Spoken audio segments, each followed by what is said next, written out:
Guys, welcome back to the Do Good Legacy podcast. I was so excited about jumping on today with Laurie Stirling because Laurie is a friend, client. We haven't spoken in quite some time, but we've obviously supported each other through the years. I'm going to let her dive in and share more of who she is in just a second. But I'm currently recording this and I'm also in the UK, and we just spent like the last 20 minutes just talking about all the things in the UK. And unfortunately, she's too far to visit me.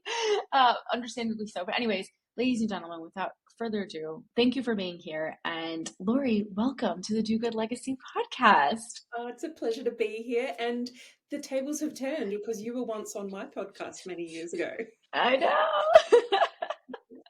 That was such a good episode too. I remember we just like kept talking and talking, and we could talk for hours. I feel like maybe it's a good thing that you can't come down here. Yes, there's something in that. Okay, so Laurie, for the people listening, I don't want you to introduce yourself. I want you to tell us what got you here to where you are today, because you've done many pivots, you've had lots of journeys, you've had lots of experiences, you've worked with some amazing people. Yeah, and you've seen the industry change so much. And when I was thinking about our interview this morning, I was like, oh, we're gonna be able to, because Laurie's been around for so long, you guys, like me. We're like the dinosaurs. And it's like, we're going to be able to be like, oh, not only has the online business industry changed and like the coach industry, but like just online in general and messaging and marketing and operation and like with AI. Sorry, in my brain, I was like, we are going to nerd out. So please tell everybody, it's 2025. How long have you been doing this? How did you start? And I'll shut up. I turned 41 this year, and I started my very first business when I was 21. So I've been doing this for goodness. 20 years. How long? It's amazing. So yeah, my very first business started out as a graphic design business, then turned into web design and then web development. And I ran that business for over 14 years in Australia, mainly online as a business. And that was intentional. We wanted to be able to travel with our business. We had kids, we bought a house. It was very much a lifestyle business right from the word go. And that was the plan right from the start, that our business can move wherever we moved. And we've done that multiple times. So about 6.5 years ago, I moved from Australia to the UK, and we actually sold that business when we made that transition. And a little bit before I sold the business, I was already sort of like twiddling my thumbs a bit, going, there's something more that I want to do here. And that was when I started exploring the idea of working as a consultant in the finance side of business coaching, where I help people to live on unpredictable incomes, because I had done it for so many years myself, ran a household, unpredictable nature of even an established agency, that this was a common problem that so many entrepreneurs had themselves. So I went all in on this new consulting pivot inside what I do. I at first had the one business running alongside it, but when we sold that, I went full time into the coaching side. And what I was finding. What year was this when you sold the business? That was 6.5 years ago, so 2019. Okay. So when I was diving into people's numbers and their metrics and their data, I was finding that I could diagnose the problems in their business, but I couldn't fix the problems until I went into the operations of the business. And that was like a whole big world that opened up to me. I didn't even know what the word operations even meant. I've been running a business for 14 years and I didn't know what operations meant. Yeah. So I understand it's not a common terminology or insight into a business. So at the time, I did some research and I'm like, how do I learn more about operations and what that means? And at the time, I had been reading a book called Profit First, and that was very integral into the finance side of the business. And I met Michalowicz himself in person, and at the time, I became a Profit First professional, and he released one of his books, another book of his called Clockwork, How to Run Like Clockwork. So I read the book from cover to cover, and I wanted to do the program, but the program was like $5,000 at the time, and I didn't have $5,000. And so I'm like, oh, what can I do? So I really wanted to do the program, wanted to learn more and dive into this. So I reached out at the time to Adrian, who is Mike's co-founder of that business, and said, in the world of profit first, and I'd be interested in helping coach inside your business, if that's, something that you would be interested in. And I didn't hear anything from them for like 2 weeks, and I'm like, yeah, that was just a stab in the dark. There was no way they're going to hire me off one email. And then I got a reply back saying, let's catch up for a call. And then they actually hired me as a Clockwork coach. I didn't have to pay them. They paid me to learn their program, and not only learn it, but also be able to teach other people that program. So that was a massive pivot in my own career.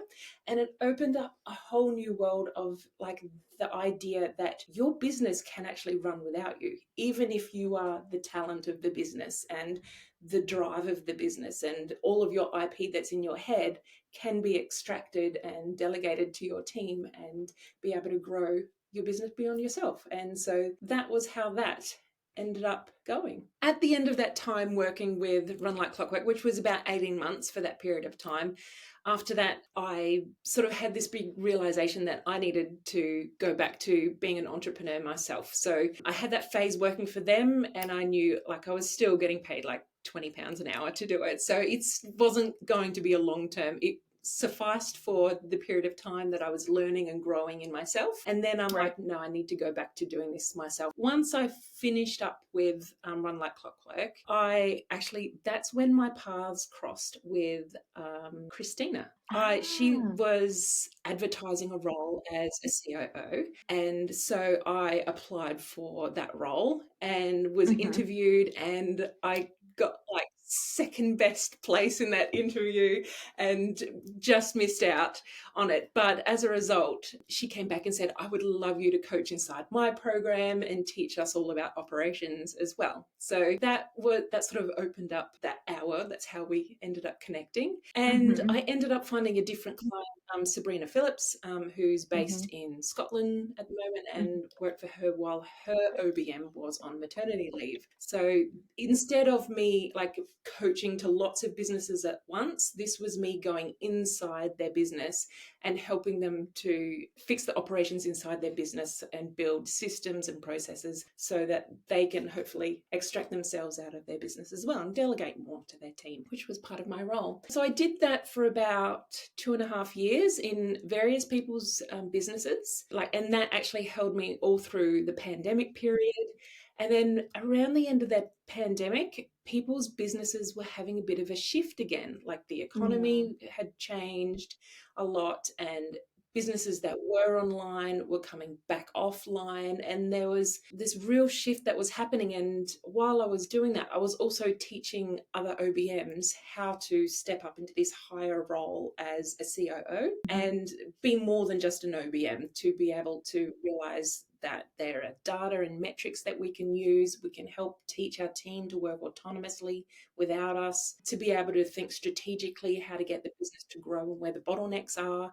And eventually how to leave a legacy inside your business. So I created a program specifically for OBMs. And then I was finding that there was a shift again in the industry, that OBMs were starting to lose their jobs. And because the content creators, they were finding a shift of people going offline. It meant that some of the first people that were cut were OBMs and VAs and things like that. So there was a whole nother big shift again. So there was a big shift to move online, but there was another shift to move offline again. And so always looking out for what's going on, especially with the introduction of AI was starting to influence the industry as well. That was only pretty new at that stage. And so I found that I lost like 3 contracts all at once, all around the same time. And I'm like, what do I do? Like the bottom just came out of the industry. So I'm like, that's it.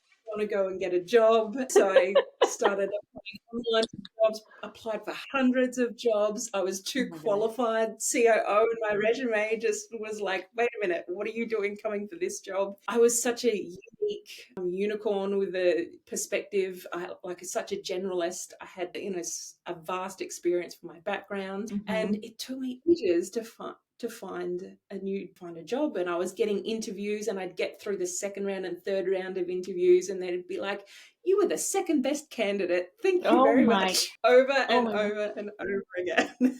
Oh my goodness. Yeah. Oh. So I ended up, after that, spending a year as an artist. I'm like, stuff is all. I'm going to go and create art. And I've got, in the corner, you can't see it here, but I've got like a easel set up with my art and things like that, where I just went and became an artist and did that. But then after about a year, I went, no, I like money. I think I need to. Wait, so what year are we now? Where year are we when you were like, I'm going to be an artist? Was it 23? This is more recently than I'd like to share. This is about a year and a half ago, about 2 years ago, where I spent a year becoming an artist again. And then about a year ago, I got accepted into, in the UK, we have a NatWest. NatWest is one of our major banks. They have a business accelerator. And I was accepted into this business accelerator. Where I had to apply and pitch my business, and then we sort of were introduced with a cohort together, and there were lots of networking events, and they had co-working space and things. So it was very community-based and that sort of thing. So I'm like, well, there must be a reason why I'm, joining this. And I'm like, okay, it's time for another pivot. I know, like, my experience is helping clients to grow their business beyond themselves. So talented entrepreneurs who are the bottleneck of their business, but still want to grow their business. Like, there's so much potential that they can help more people and reach more people, but they're wearing all the hats, they're at maximum capacity, and they just can't do it anymore. And so I sat down, I went through this program, and I realized that I already had a bit of a framework that I used and applied. And so one of those, which, if you don't mind, I'll share with your audience today, is like, there might be more, but I've discovered 5 ways to grow your business beyond yourself. And so the first one is the most common one, where people say, well, I'll just hire another me. And that's kind of like an agency model or a franchise model, where we just duplicate the work. There's upsides and downsides. So the upside is that someone just as talented as you can also be able to produce the work, which increases your capacity. The downside is you have to have the demand of the sales that on your sales funnel, that there's enough work to come in for both of you. So you're doubling your business overnight, essentially. Right. There's also, like, there can be personality clashes that come into play. And even though someone might have the same skill set, their background and experience is going to be different. So finding someone that you can get along with, that you would be willing to share in your business. It's also a very expensive option. If you're just paying them outright, you tend to pay your staff first before yourself. But there are highlights as well. If you have big vision of, having an agency model where we're going to grow and, have places all over the country and expand and that sort of thing, there's definitely some benefits to that, and understanding that you can extract that knowledge that you have and pass it on to your team. So that's where it comes into the second version, is like training someone into the role. So someone who might not have the same experience as you, but because you've got 20, 30 years of experience yourself, you can distill that knowledge and pass on the pieces that matter to the next person and be able to train them up. So that takes a longer period of time to be able to train somebody, and before you get your return on investment. It is usually cheaper though, because you've got someone who is not at the same skill set level, but you can teach them those skills. But it still works in the same idea that you can grow into an agency or a franchise and that sort of thing as well. Third way to grow your business is when you want to, it's what I call the rock star way, is where you turn up and just be the talent. You're the rock star on the stage. You don't have to sell the tickets. You don't have to sell the merchandise. You don't have to book the venues. Everyone on your team is doing that for you. You turn up and you be the talent. All the hats that we wear as entrepreneurs, and that we become really proud of all the things that we've learned, the skills, like the sales skills that we've had to build ourselves, and the finance side of the business, and all of those pieces of all those hats that we put on as an entrepreneur. We start taking those hats off and giving them back to our team members who that's their zone of genius. They can do that even better than you. Even if you're good at it, even if you really enjoy it, it's better that you are turning up as the talent and staying in your zone of genius. And so your team is there supporting you and taking everything else off your plate so you can just do that. It's what I like to call, the 80-20 rule. You're just showing up and doing that 20%. And here's the thing with the 80-20 rule is when you take the 80% off your plate and you're just showing up as the 20%, that 20% becomes your new 100%. 100%. And there's an opportunity when you're living in just that 20% of showing up and being the talent, you'll start to identify, actually, there's a new level of the 80-20 rule, that a new 20% you can level up and do even better and niche down more, or sort of find a particular industry that you're going to grow and advance in that area. And that's going to take you a whole new level. But we don't know what that level is until you've gotten rid of that original 80% off your plate. So there's a huge growth potential that happens inside that area of your business. Number 4, the fourth way to grow your business is when we look at the one-to-many scenario. So this can be courses, this can be group programs, this can be speaking on stage. And one-to-many doesn't necessarily mean delivering one-to-many, although it quite often is, but it can also mean selling one-to-many. So you can have sales workshops and webinars and selling on stage, but then you can also have the opportunity to teach and learn, let's say through software. So if you, like these days we've got AI, which we can build apps and things without even knowing how to write a single line of code. I can actually create software that means the knowledge that I have, I can give frameworks that if people use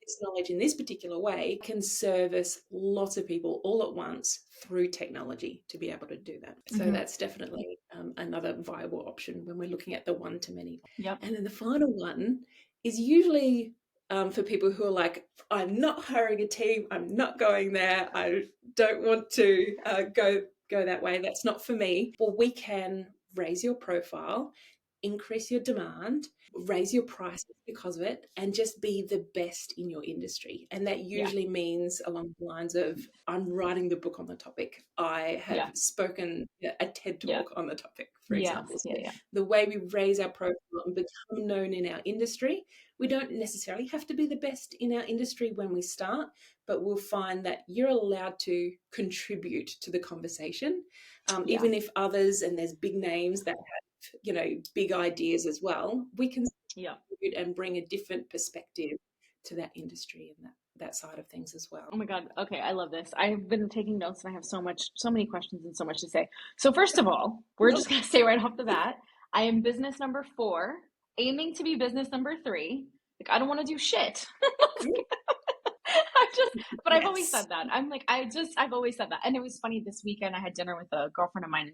I met her in Mexico. We lived in Mexico together and we've been friends since 2021. We always stayed in touch, and she comes to New York, but she has a very specific job. She's an executive coach for C-suite tech companies, and she's very good at what she does in her industry. She's very well known, and she only does one-on-one. And so we're sitting at dinner and she's like, how do you do what you do? Like, she's like, and I'm like, well, how do you do what you do? Because like, I don't want to work with 10 one-on-one clients. And granted, she has a great business model. Like, it's 10 one-on-one clients. They're signed on for a year. These people never leave her. She takes equity in the company. Like, at the end of the day, when we finished the dinner, I kind of was like, what am I doing? Like, actually, that sounds pretty good. Like, I will take equity in a company. But the truth of the matter is that her income is capped because she's very much one of those people that refuses to hire anybody. Like, she's doing it all, from the admin work all the way down to, and I'm like, you should at least hire like a low level, like an entry level, virtual assistant or something. Like, you don't want to be sending the emails and contracts. And she's like, no. And I'm like, okay, whatever, to each his own. But I definitely have the one-to-many model. I love how you broke down all of them, because I think, especially as you start as an entrepreneur, I feel like you go through all the phases. You probably start as like number one, where you're like, I'm going to do it all by myself, right? And then maybe you dabble into, I'm going to hire somebody, I'm going to replicate myself. And then you fuck that up. And you're like, I'm going to go back to number one and I'm not hiring anybody. Yes. And then you quickly realize, well, that's really not scalable. So I'm going to do one to many.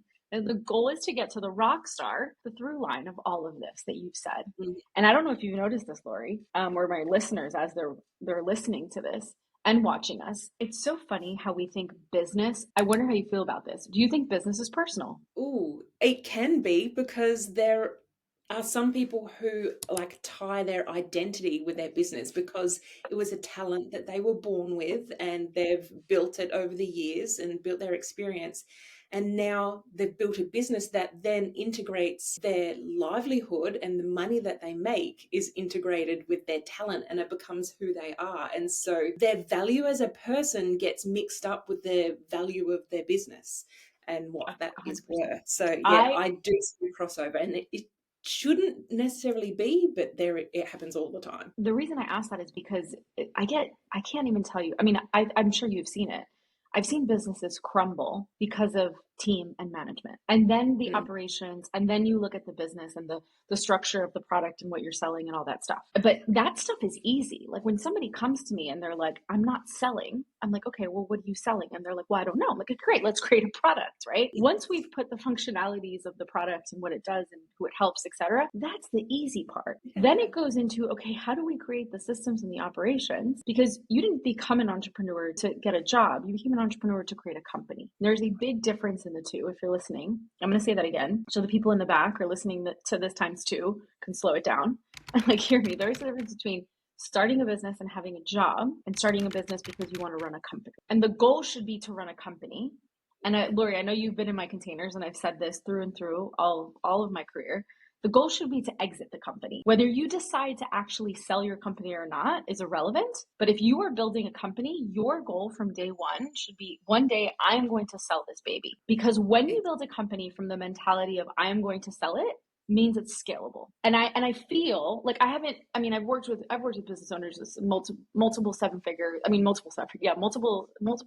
companies there. I want to say, before you get to 10 million, it's always the operations, the systems, and the team. Mm-hmm. I think anything after 10 million is very much, when you get to that point of 10 million, and I don't know, because I've never built a $10 million business. I hope, God, I hope I build a $10 million business. We're getting but like, there. what, yeah, that's the goal, right? When I step away, like, it's not so much your identity anymore. It's very much like, it should, if you build a $10 million business, it's functioning. It's a well-functioned business, and it's not so much personal. But I think up until then, but it's it can 100% still personal. it can still be your legacy. So even if you Totally. build a business and grow it and then sell it, you are leaving a legacy that will live beyond you. So here's a really scary statistic, is 80% of businesses who like intend to sell and they put their sell up into the market, 80% of them fail to sell. And the primary reason is because of the dependency on the business owner. So here's what that's saying, is your business is more valuable without you in it. This was a few years ago. I was at a coffee lunch business meeting, whatever, in Miami. And I was talking to someone who built a dental business and then franchised it, sold it for quite a bit of money. They did very well for themselves. And the negotiation when they sold it was that they had to still be within the company to obviously transition everything, which normally that's how it works when they exit, right? For up to a year. And they did the transition, and that first year, everything was great. Sure enough, from the day they left to 6 months later, they had to come back in because the business was falling apart quickly. And they were telling me this story, and I was like, oh my goodness. And then they were like, yeah, we realized, like, the systems, the management, the team, like, we were hiring to fill positions. We weren't hiring to fill roles. And she said that, and I was like, hiring to fill positions, she's like, yeah, we were hiring someone that can do A to B, but we weren't hiring someone that had an A mentality that was going to do A, B, C, D with the intention of, like, this is where I see it. And I'm like, yeah, well, that's where team leadership comes in. That's where company, like, values, like that, those things are so important. The culture of the business, business is so important. So I think business, no matter what you say, is personal. Even if you are, a service provider you are building a product, you are creating a fund, you have an app, you're a tech company. I think it's personal through and through. I think that Yeah. when you do not think it's personal, you're going about it the wrong way, honey. It's just money. And we like money. We're not we Yeah. want money. We want lots of money. And at the end of the day, like, you built a business because you want to help people. Like, everybody that has a business is doing something to solve a problem. And then there's so many business owners who do successfully sell their business and then their life goes to crap afterwards. Like, they don't have a purpose, they don't know what they're Yeah. doing, they end up like building another business anyway because they can't help themselves, even though they're Yep. financially, set for life. But yeah, it's just that twiddling of the thumbs that our business gives us purpose as well. First of all, I commend you so much for the amount of pivots that you've had and your transparency and vulnerability, because I know that takes strength to say that publicly. Like, you were like, I'm going to go be an artist for a year and then I'm going to come back, which, by the way, I've noticed that what you did with Nat Bank, if anybody in the US is listening to this and they own a bank, you should reconsider this model, because I Yeah. was on my way to my flat here in London where I'm staying. I passed by Santander, and Mm, they're doing this as well. It was in a yeah. co-working inside the bank. The bank was full Yeah. of people with computers, and I was like, oh my God, that is so cool, Yeah, so that is. innovative. And I was doing research and I was like, are they running accelerator programs? And that's what they were doing. So Nat And it Bank was did the same thing. the idea was, if we are pitching our business for investments, then the bank would be one of the first with the opportunity to be able to provide Invest. funding, or you would set up a business bank, or if you're Yeah. an EFT sort of at sale system Yeah. set up, then they would be the first chance to get in there. So like, they definitely get a benefit from that as well. But the program is free, but I still had to apply. So it was Yeah. sort of Yeah. like, we were still an exclusive little cohort, and like, we were Yeah. going through that cohort together, and there's sort of a lot of camaraderie that is a That's part so of good. that. So yeah, it's sort of the best of both worlds. Wow, I really love that. That we don't, I mean, that I'm aware of, I don't believe that we really have something like that in the US. We do have to a certain level, but not directly with banks. I mean, JP Morgan does something, Goldman Sachs does something, because I know, but like, there's no Chase. Like, Chase isn't doing this, or like, genius. I love it. Yeah. I think it's a great idea. The big question for you is, okay, so now you were 2025, Mhm. you are helping, you're no longer an OBM, but you're a consultant and you're helping people exit their business. So Yes.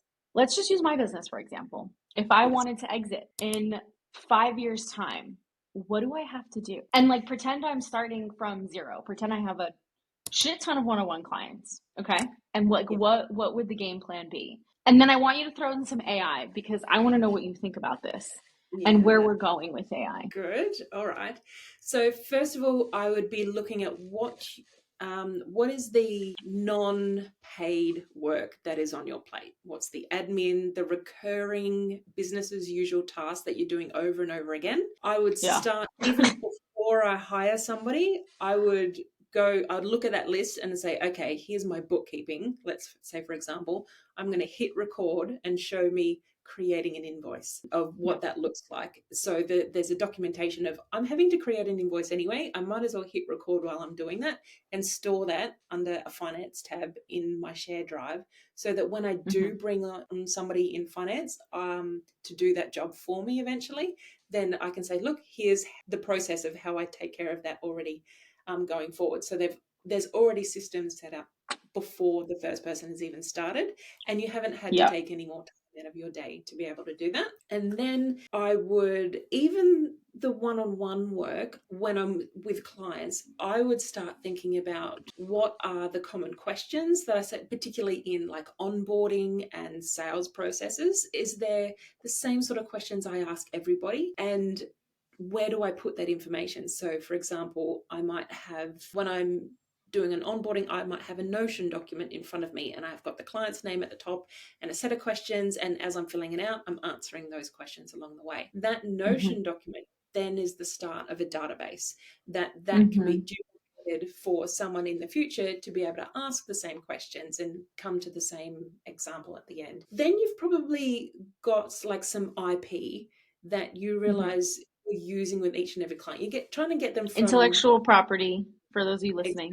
exactly, Intellectual property. intellectual property process that you already use from get someone to get them from A to B, and what are the Right. steps in between. I would start by documenting what that is. So that might be like a blog post of, this is a question that often comes up with my clients, and this is what I say, and this is what I do, and that's now recorded somewhere. And then I might collect all of those blog posts and turn it into a book. And then, or that is a book, even if it's not publicly available, at least my team would have access to that book of Yep. the IP that I'd go through. So that's developing your intellectual property, knowing that at the moment it's all inside my head. I want to get that out of my head. It doesn't have to happen all at once, but when you think of it, like, there's actual, like, it's not just the benefit of the time for your staff, but it's a piece of content as well. And we can repurpose that content, turn it into a video, turn it into podcast using AI.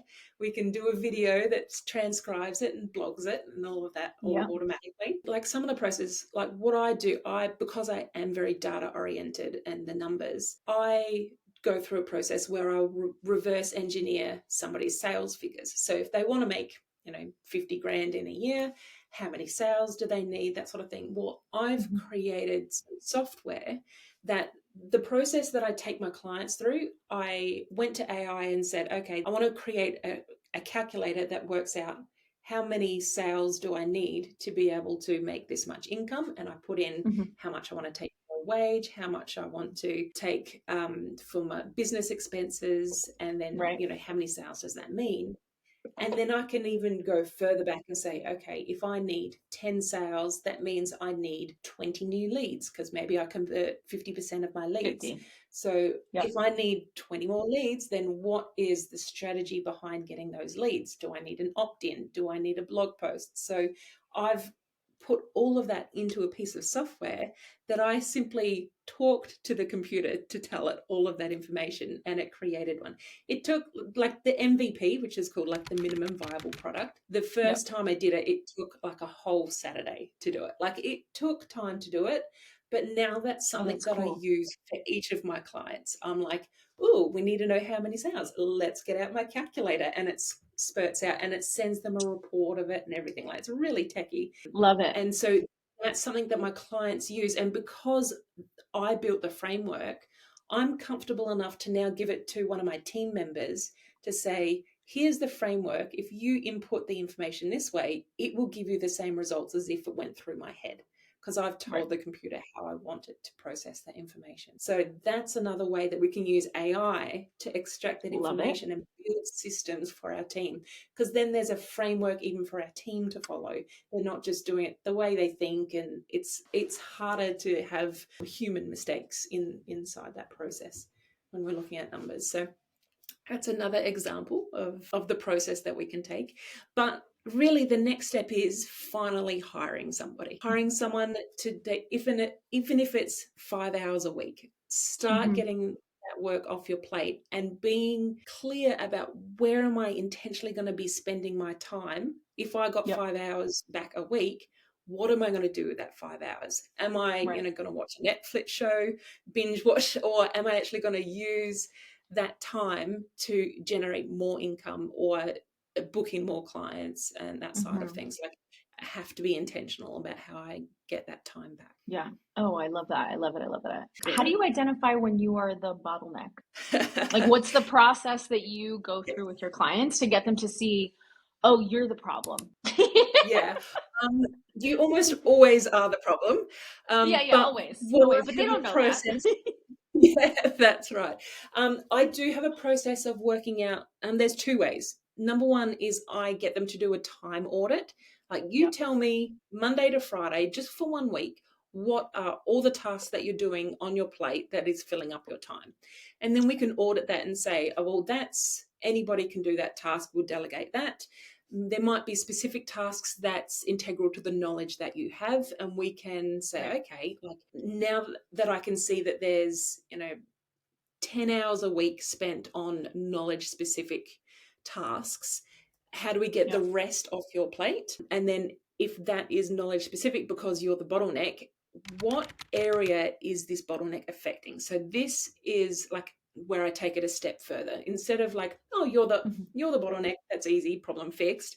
There's actually 5 areas inside a business that can get bottlenecked. That is stopping you from leveling up. So, and it's actually very similar to the client journey or a sales funnel. So the first one is brand awareness. Are you the only person who is generating brand awareness or can generate brand awareness for your business? And what are other ways that we can do it that's not integral to you? So, for example, social media reels, for example. If reels are the only way that you can create brand awareness, then can we get your team, a team to help you spend less time on that and still produce the same results?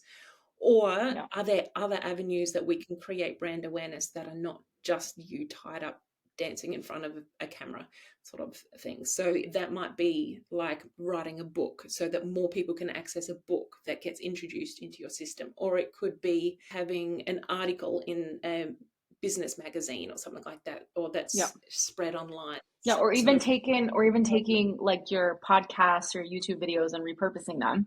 That's a great way. Yeah. And you can use AI for all of that. And now, for those of you listening, there is a way. This is so fun, and I've been playing with this on my own, and I can't wait to just put it out there to see if people can see the difference. But you can actually create Instagram reels and talking heads with your AI bot. So there will be a mini Jen. We're going to call her JMO because she's just way cooler than me, to be honest with you. Way fucking cooler than me.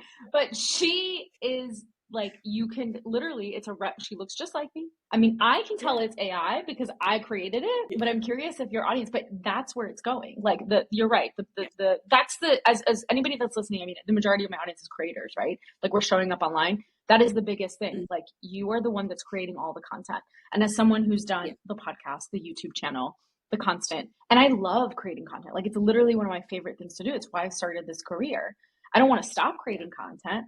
And I also know that there's a cap to it because there's only so much time in a day and so much time in a week that you have to create content in the way. And it's just going to get harder because there's so many people doing it. It's a game of the faster and the higher volume.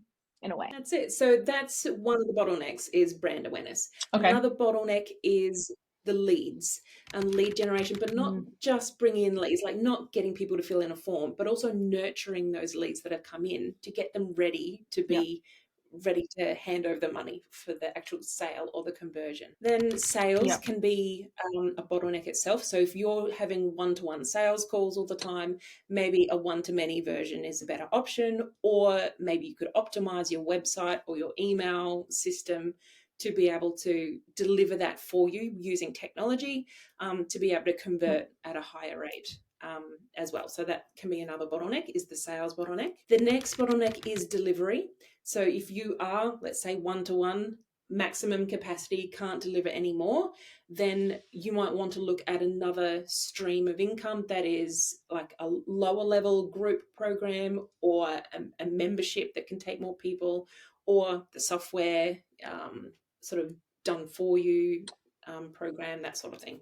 Lots of ways that capacity, we can increase that capacity, or hiring another me is another way to increase our capacity. And then the final bottleneck is when you have a cash flow bottleneck. So let's say you are at capacity and you're still struggling with cash flow, then that can be a whole different ball game. That could be, are my financial systems supporting me? Am I collecting deposits before my work begins? Are my clients paying on time? Is it easy for me if they're buying through a link on my website? Is that process easy, or am I losing people in that process? Finance could be, am I going to debt every month and then having to climb out of debt? And that's like a constant cycle that keeps happening. Am I charging enough for our services? It's another way that we might have to look up the finance bottleneck. The majority of my clients are at the one-on-one capacity. And I think that's what tends to happen when you've reached the one-on-one capacity. It starts with my cash flow is here, and then everything else becomes the bottleneck, the lead, the fulfillment, the brand, because you're at capacity with the workload.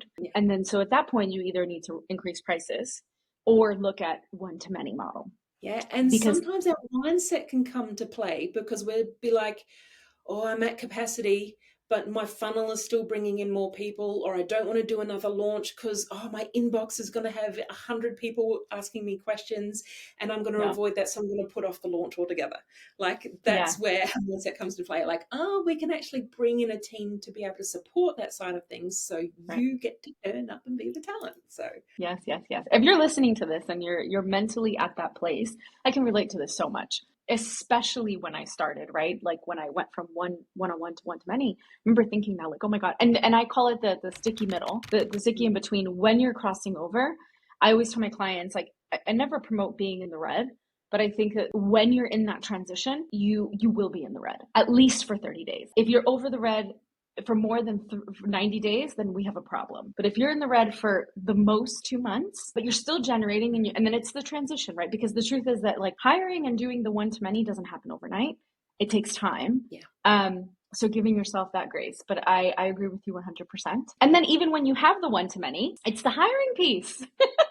It's the how do I take what's happening in here and put it there so that the fulfillment also happens. Yeah. I mean, in full transparency, where I am in the business is the fulfillment for the bottleneck, the leads, and the brand awareness. And those are three points where I'm at right now, where I'm like, okay, I've capped it. My team knows it. They're like, okay, what's going to happen next? I'm like, well, we know what's going to happen next because I cannot anymore. And I don't even want to. So we're at the point of like, you know, if for those of you that are listening and you're like, I have so many leads and how do I nurture these conversations? That's where a setter comes in. And those are the people in the DMs nurturing conversations. And that has been one of the hardest things for me, to be honest with you, because even when I ran my mastermind and I was doing significantly well, that I was hitting the, $80,000, $100,000 months, I hired a setter and I didn't have the processes in place so that we were measuring her, but she wasn't me. And my audience could tell right away because we instantly saw a decrease in sales. And I should have just cut the cord right then and there, but I didn't. And I gave it some time. Bullshit. Next time, it's like, if I don't see something happening in 2 weeks, sorry, we're moving on. I've hated that method, but especially when they try and pretend they're you, and then someone's like, I know it's not you. And so they'll send a video saying, see, it's me. And I'm like, it's so cringe. So, I hate that. It's so cringe. I'd rather people tell me, hey, listen, it's not Jen. It's not so-and-so. It's the person on her team. But like, I can text Jen right now. Give me a second, right? And then I get it. You know what I mean?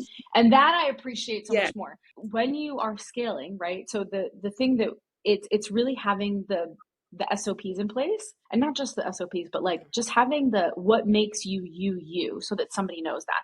And then the next step is hiring the salesperson, which also made a huge difference. Because the moment I brought in the setter and they weren't bringing enough leads, and the salesperson wasn't bringing the qualified leads in, and it was like, when I tell you, it was like a bad movie.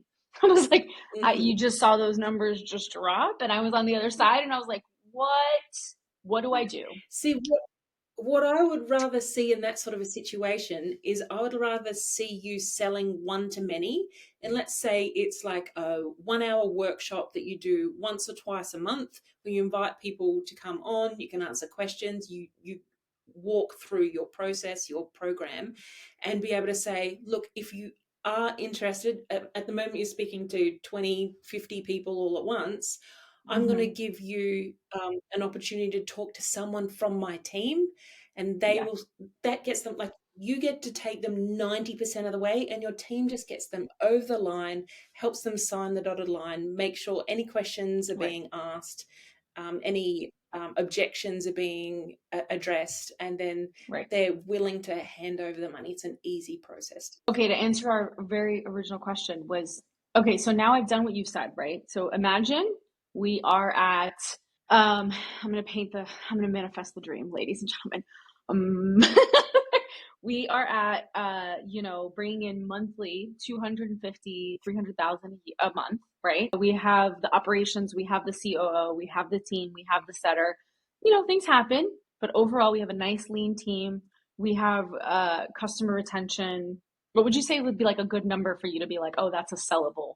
I'm painting the picture of like, if I plan to sell this company, where do I want to get it? What is the goal, right? And you just said you work backwards. I do the same thing with my team and with my clients. It's like, What's the number goal? What do you need? And then based on industry standards, where do we stand? And then based on all of those buckets, right? Like if you need to get, like you said, 20 clients, 20 leads to close 10 of them, and assuming you're really good in sales and you could do 50%, great.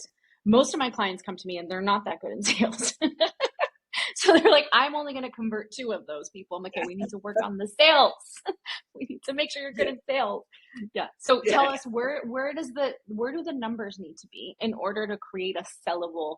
Because that's another thing too. I have a lot of arguments with people that are like, oh no, you can't sell what you do. And I'm like, I know I can, or else I wouldn't be doing what I'm doing. You definitely can. Okay, so what I would be, there's a couple of metrics. Number one metric is, can you leave your business for a month and it's still run without you?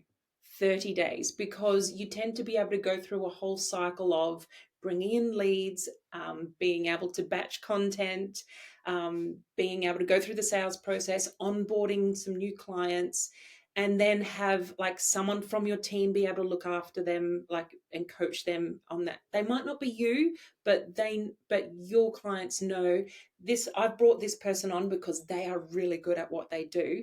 They have been trained by me. They know what I do. They're going to look after you at least for a month and be able to give you excellent results. And so if you can feel confident leaving your business for a month and that still happens, that cycles can still go through in your business, that's a very good sign that it is I'm now like, sellable. I'm laughing so much right now because even when I get my business to that place, the anxiety that I will have, I know that I'm gonna need like actual, like some inner deep, maybe like shamanic work because there's such a fear that I have about letting that go.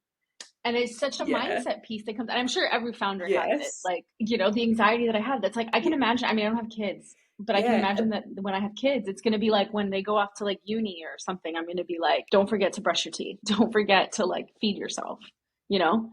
Can you do it on your own? It's like, it's the same And feeling. there is a lot that comes into play because you suddenly feel like your business doesn't need you anymore. You're not the Yeah. superhero that comes and swoops in and fix things when things go wrong. And I Yeah. can guarantee the first time you do it, something will go wrong. And I know of people That's who've good. like intentionally left their business for a month. Yeah, it is good. And they've left their business for a month and they've been like, yeah, but what if I just send this text? And what if I ask this question? What if I, send this happy grenade? And they end up like sabotaging their business because they like keep checking in and the team's like, go away, let us do our jobs. You're just making things Yeah. harder for us.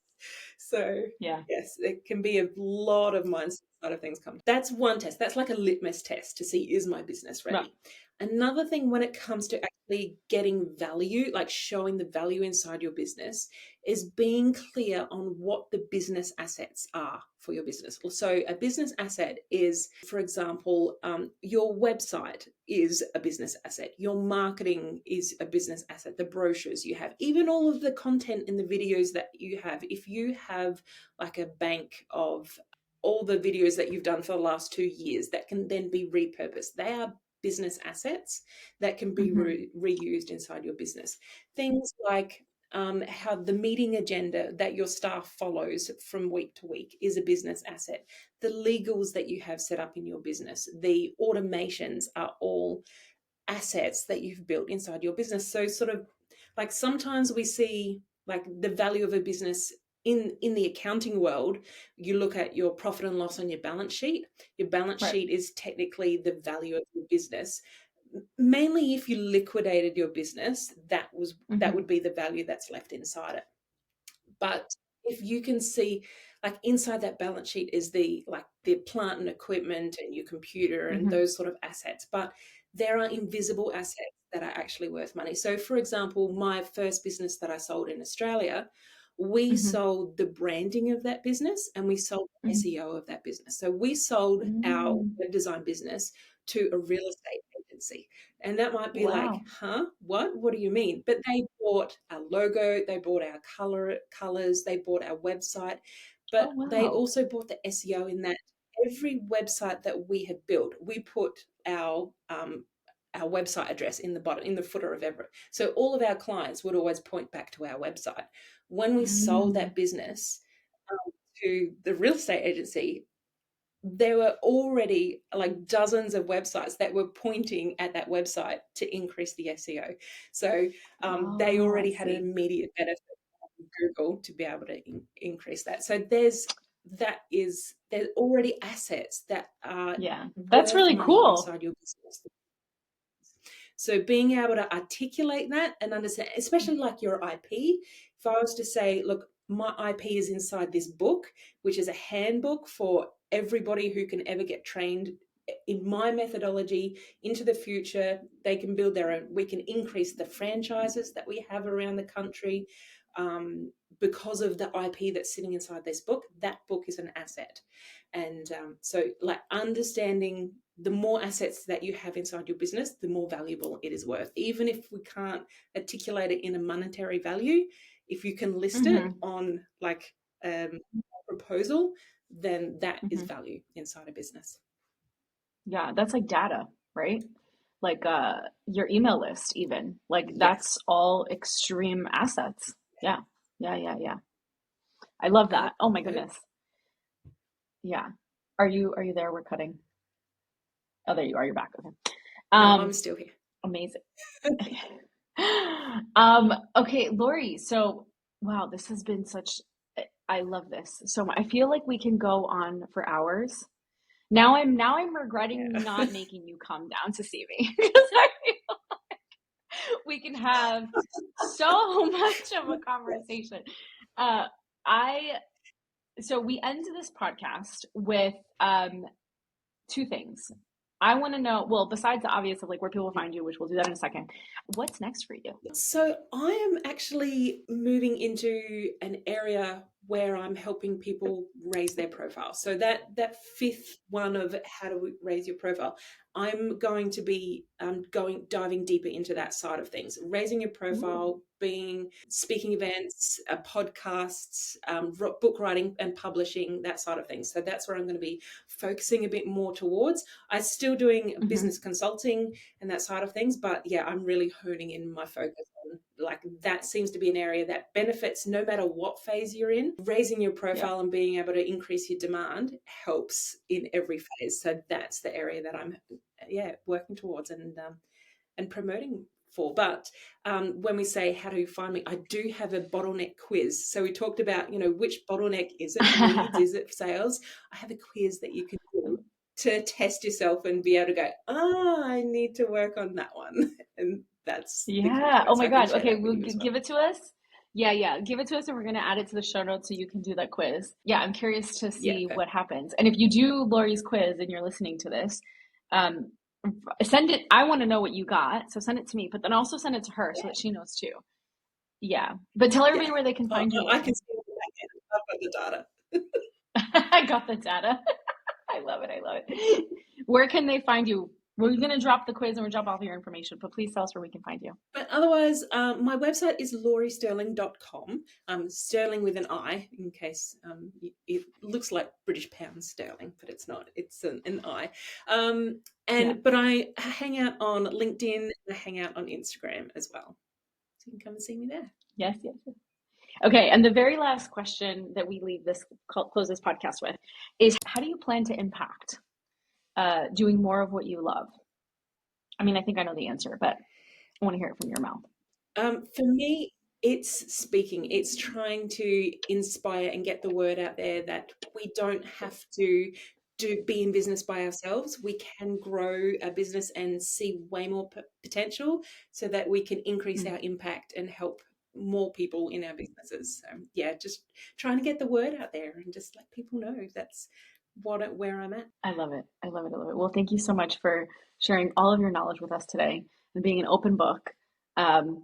Truly amazing as always. I know we will talk soon and we will certainly be in touch. But thank you for being here. And you guys can find Laurie. We'll add all her stuff in the show notes, the quiz. Please go do the quiz. I'm going to do the quiz. I already know what's wrong. Like we already know the diagnosis. We already know I'm the problem. We already know I'm the problem. I promise I'm working on it. But thank you guys for being here and we'll see you in the next episode.